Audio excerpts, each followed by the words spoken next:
Dans un petit village niché au cœur d'une savane africaine, vivait un jeune homme nommé Kofi. Connu pour sa bravoure et son sens aigu de la justice, Kofi était souvent le premier à venir en aide à ses voisins. Orphelin depuis son enfance, il avait été élevé par son grand-père, un guérisseur respecté, détenteur d'anciennes connaissances. Kofi passait ses journées à aider dans les champs et ses nuits à écouter les récits mystérieux de son grand-père autour du feu. L'un de ces récits parlait d'un collier maudit, un artefact ancien capable de conférer une puissance incroyable à son porteur, mais toujours à un prix élevé. Le grand-père avertissait, ce collier ne doit jamais être convoité, car il ne connaît ni maître ni limite. Un jour, lors d'une violente tempête qui s'abattit sur le village, le toit de la case familiale s'effondra, exposant un ancien coffre que Kofi n'avait jamais vu auparavant. Intrigué, il l'ouvrit et découvrit le fameux collier, scintillant étrangement malgré l'obscurité ambiante. Son grand-père, le regard grave, lui demanda de le remettre en place immédiatement. Ce collier, dit-il, est l'héritage maudit de ta lignée. Il a déjà causé la perte de plusieurs de nos ancêtres. Cependant, après la mort de son grand-père survenue quelques semaines plus tard, Kofi, acculé par des défis insurmontables et une injustice qui pesait sur son village, se tourna vers le collier. En proie au désespoir, il décida de le porter, convaincu que les avertissements n'étaient que des superstitions. Dès cet instant, sa vie changea à jamais. Dès que le collier toucha sa peau, une étrange chaleur se diffusa dans tout le corps de Kofi. Ses sens semblèrent s'aiguiser, et une voix lointaine murmura à son oreille, « Tu m'as réveillé. » « Que veux-tu » Stupéfait, Kofi balbutia qu'il souhaitait la prospérité pour son village et la justice pour son peuple, souvent exploité par les puissants de la région. Le lendemain matin, le village était en effervescence. Une source oubliée avait jailli dans le lit asséché de la rivière, offrant une abondance d'eau. Les champs s'épanouirent en une nuit, promettant une récolte exceptionnelle. Les habitants acclamèrent Kofi, voyant en lui un homme béni des esprits. Mais cette bénédiction s'accompagnait d'étranges phénomènes. Le soir même, un incendie se déclara mystérieusement dans une hutte, tuant une famille entière. Peu après, une épidémie de fièvre éclata, frappant de manière aléatoire et foudroyante. Kofi commença à se demander si le collier, en échange de ses dons, ne réclamait pas des sacrifices.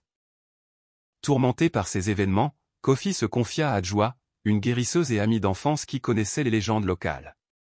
Elle l'emmena voir un ancien ermite vivant en retrait dans la forêt. L'homme, après avoir écouté le récit de Kofi et observé le collier, pâlit. « Ce que tu portes, jeune homme, n'est pas seulement un objet maudit. Il est le réceptacle d'un esprit ancien, un djinn qui se nourrit de la douleur qu'il crée. Chaque bienfait qu'il accorde doit être équilibré par un malheur. » Kofi demanda comment s'en débarrasser. L'ancien secoua la tête, « Il n'est pas simple de briser un tel lien. L'esprit a désormais une emprise sur toi. Pour te libérer, tu dois retourner à l'endroit où il a été forgé, affronter l'entité et offrir un sacrifice. Mais sois prévenu, le prix sera élevé. » Guidé par l'ancien, Kofi entreprit un voyage vers les montagnes sacrées, supposées abriter l'origine du collier.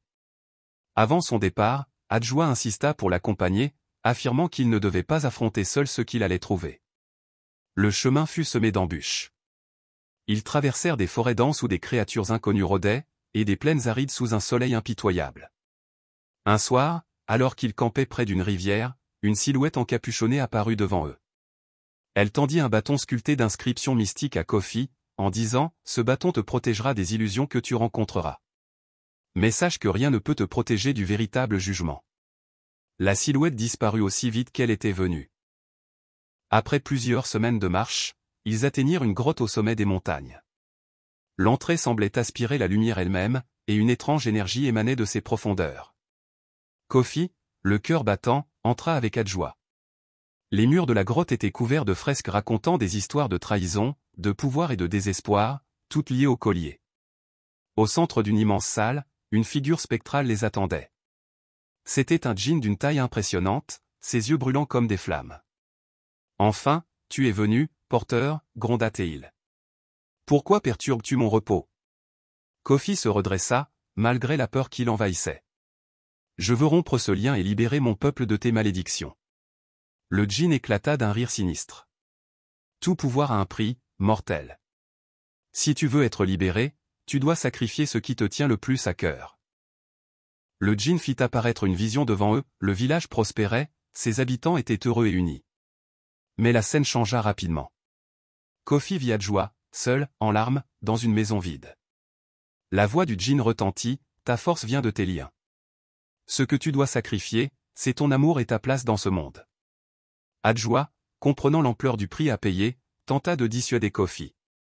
Il doit y avoir une autre façon, Kofi. Nous pouvons trouver une autre solution. Mais Kofi savait qu'il ne pouvait pas fuir sa responsabilité. Il ferma les yeux et dit, si c'est le prix pour sauver ceux que j'aime, je l'accepte. En retournant au village, Kofi constata que tout avait changé. La rivière coulait abondamment, les champs étaient fertiles, et les habitants semblaient prospères. Mais personne ne le reconnut. Même Adjoa passa près de lui sans le regarder. Kofi réalisa alors qu'il avait été effacé de la mémoire de tous, condamné à veiller sur eux dans l'ombre. Au fil des ans, Kofi trouva une certaine paix dans son rôle de protecteur anonyme. Bien qu'il souffrît de la solitude, il savait que son sacrifice n'avait pas été vain. Et, parfois, lorsque la nuit tombait, il entendait une voix familière murmurer dans le vent, « Merci, Kofi.